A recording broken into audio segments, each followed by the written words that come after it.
सकाळची वेळ, विद्यार्थ्यांची शाळेत, नोकरदारांची ऑफिसला जाण्याची गडबड आणि लोकांची तालुक्याला जाण्यासाठी धावपळ सुरू असताना साताऱ्यातील गंगापूर फाट्याजवळ भयावह प्रकार घडला।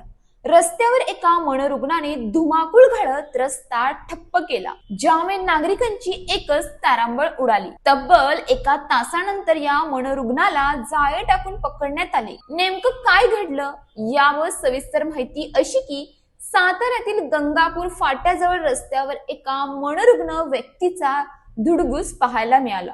गोपाल असे या व्यक्तीचे नाव असून तो ऊसतोड मजुरांच्या टोळीतील असल्याचं सांगण्यात येत आहे।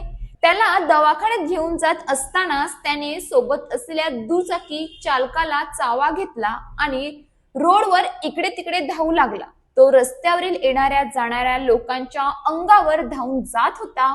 2 पाय आणि 2 हातांवर प्राण्यांसारखे चालत असल्यामुळे या व्यक्तीला रेबीज झाला असावा अशी चर्चा सर्वत्र पसरू लागली। भर रस्त्यात हा प्रकार सुरू असल्याने नागरिकांमध्ये भीतीचे वातावरण पसरले होते। मनोरुग्णांच्या भीतीने दोन्ही बाजूंनी वाहतूकही ठप्प झाली। काही तरुणांनी त्याला पकडण्याचा प्रयत्न केला, मात्र तो अंगावर धावून येत होता, चावा घेत होता। शेवटी काही नागरिकांनी जाळी आणून त्याला पकडले, त्याचे हातपाय मोठ्या दोरीने बांधून त्याच्यावर नियंत्रण मिळवले।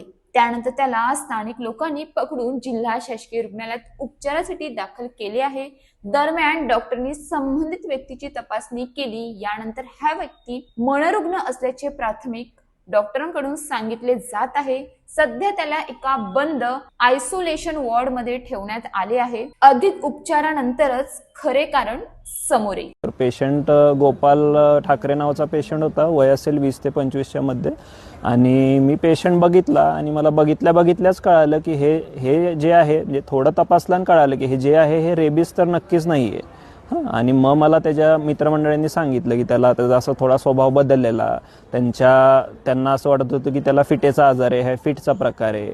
आणि मग अजून मी विचारलं तसं मला कळालं की ते गावकऱ्यांनी वगैरे जरा त्याला म्हणजे दोऱ्यांनी वगैरे पकडलेला, नेट जाळ्या टाकलेल्या, थोडासा मारलाही असेल आता कोणास ठाऊक। आणि तसा आणलेला। आणि जेव्हा विचारलं तेव्हा बघितलं तर काय कुठलं जनावर चावलं नव्हतं, तशी काय कोणी हिस्ट्री वगैरे काय दिली नाही। अंगावर पण मी पहिले सगळे कपडे उतारून हेड टू टो एक्झामिनेशन करायला लावलं, त्यावर पण कुठं काय म्हणजे चावण्याचे वगैरे काय लक्षणं किंवा काही छोटी मोठी जखम सुद्धा काय नव्हती। तर गावामध्ये हे सांगितलं जात होतं की 1 महिन्यापूर्वी साधारणपणे त्याला डॉग बाईट झालेलं आहे। तर तुमच्या परीक्षणामध्ये तसं काय आढळलंय का? आमच्या परीक्षणामध्ये तर मी जेवढं तपासलं हात पाय आणि छाती वगैरे, तर तिथं कुठं डॉग बाईटची वगैरे काय मला जखम वगैरे सापडली नाही व पेशंटनी पण तसं काय बोललं नाही की मला असं कुत्रं वगैरे चावलेलं। अशाच ताज्या बातम्यांसाठी आमच्या न्यूज पोलीस रिपोर्टर चॅनलला लगेच सबस्क्राईब करा आणि बेल आयकॉन दाबायला विसरू नका।